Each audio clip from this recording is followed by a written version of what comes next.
everyone, Karina Linhares here, and today we are going to talk about something very important for people that have a life graph experience, and it's about the flow versus energy.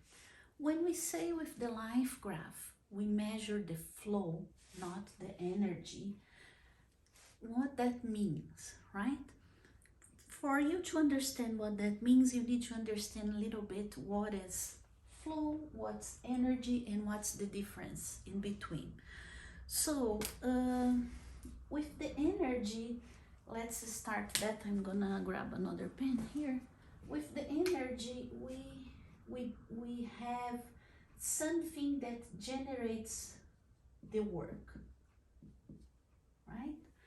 It's let's say for the light to light up, we need something that will light up, right? If you disconnect it, the light will be off, right? So energy needs something to generate that work, something that you will create, let's say that.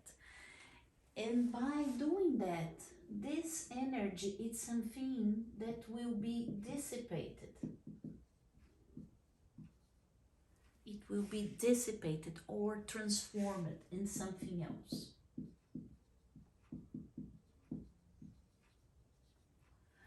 With the flow, it's different. The flow, it's something that it's always there.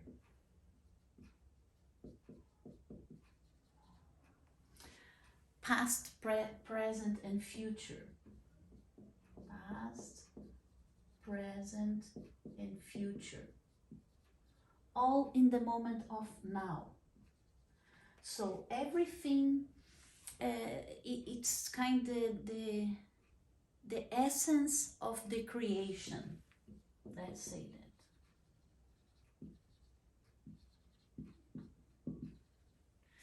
I used to call, when I used to teach quantum healing in those specific classes, to call the flow like cosmic, universal cosmic energy.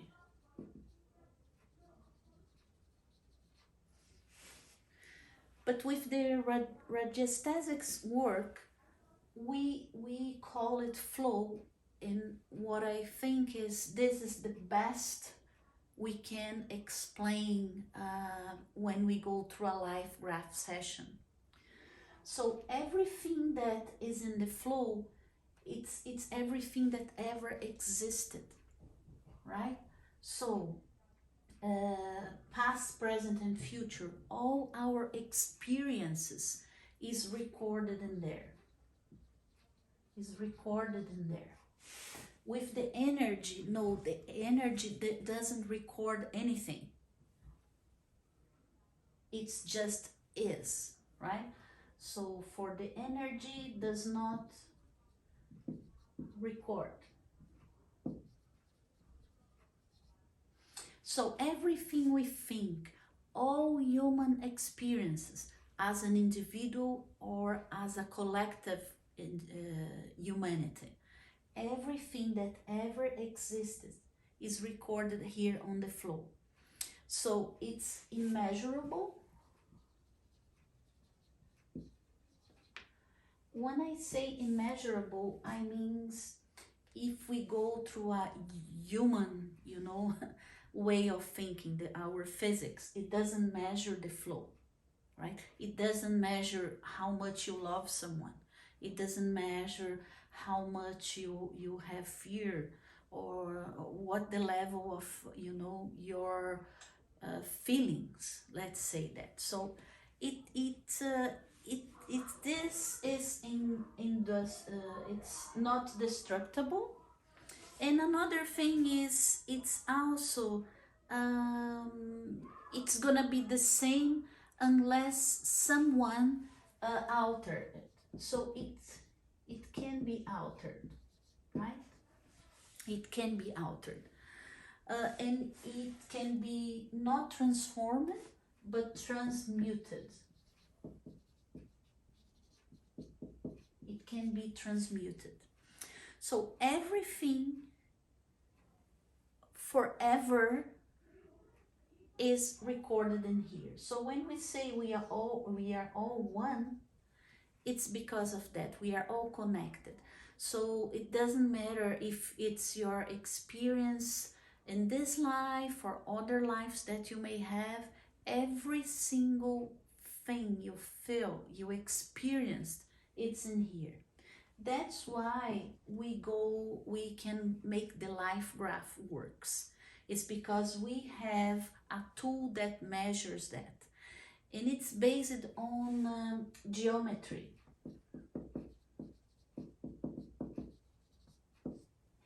All the civilizations, they have that knowledge, so they know how to use the geometry, like some people say sacred geometry, or other names for it, but it's how they can understand the flow, right?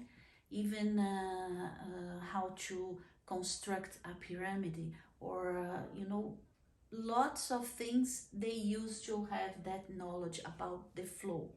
And this was some kind of lost by some way, or it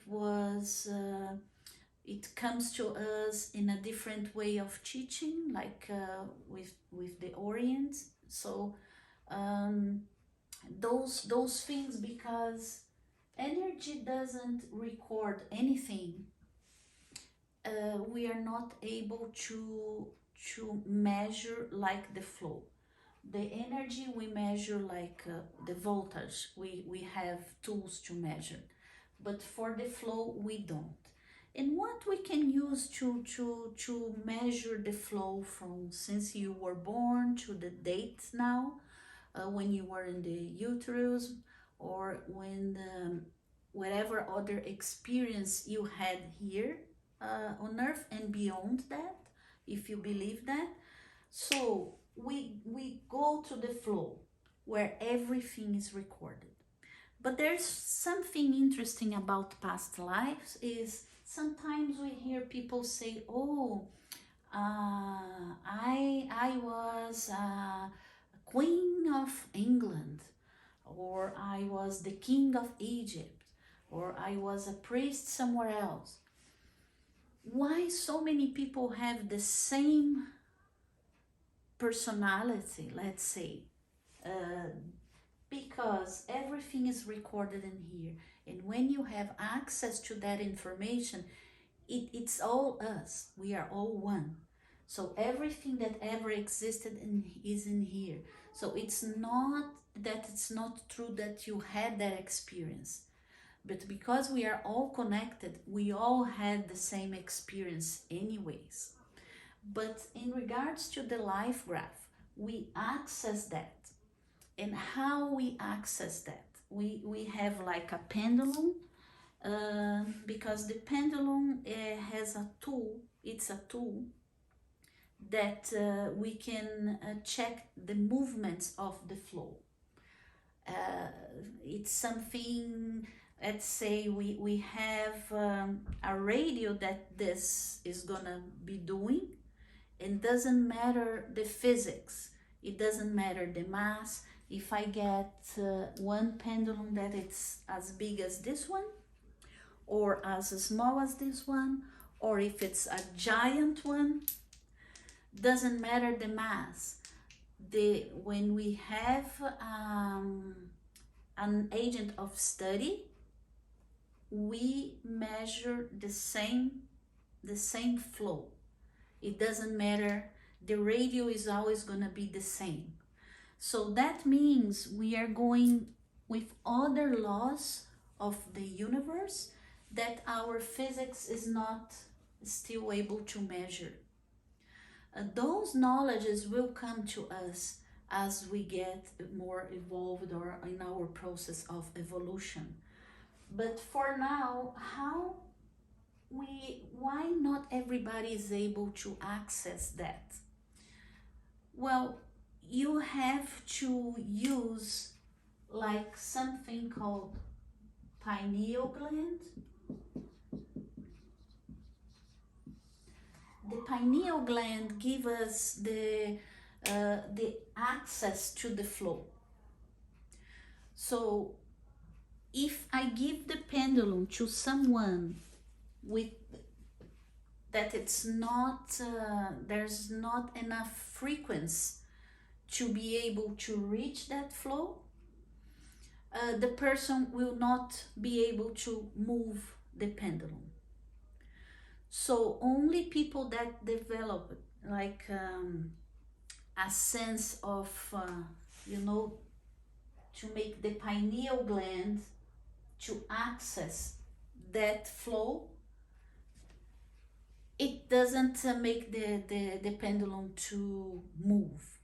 So only a few percentage of people that lives here now are able to really make this to move by itself.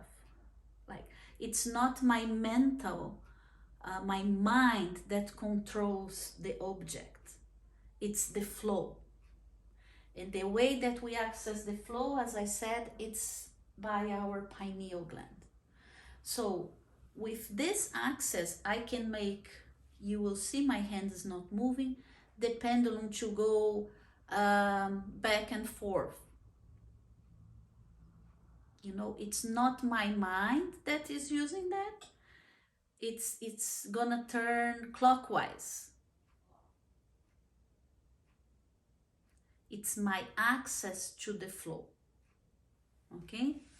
So it's nothing like mystic or religious or anything like that.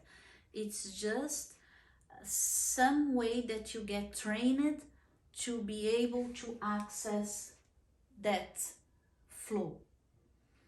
So another thing that I can say in regards to the life graph, let's say that I'm gonna grab another card. That, as I said, we cannot measure feelings, but let's say that we want to measure the level of fear that a client have. They come and they say, could be anything: fear of public speaking, fear of being in front of lots of people, fear about being in the top of the building. It doesn't matter. All that is it's generated, right? That feeling is by some way generated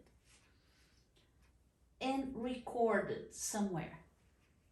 It's recorded on the flow. So all kinds of fears from all different people, different timelines, it's all recorded in here.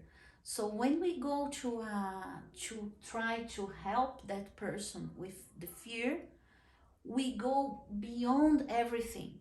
We go where the flow is.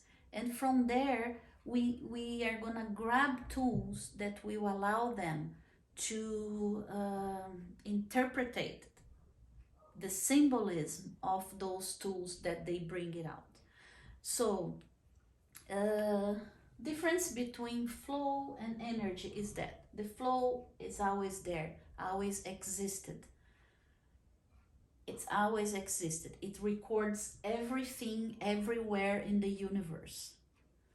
And energy is something here, the earth, the physics, right? It's something that dissipated or can be transformed, but it doesn't record anything at all. So that's basically the difference. When we work with the life graph, we work with the flow. We measure the flow, and that's how we make the life graph. And that's how we can travel in time and perceive or take in information that is already there, recorded. And then we can help to go to anything that is making your flow go slow in your graph. So we bring that up. We rewrite that experience in a more positive way. So it's basically that. And if you have any more questions or comments, you can, just leave it in there. And I appreciate you watching. That's why I always say we are connected, because we are all one. all one. Thanks for watching. See you next video.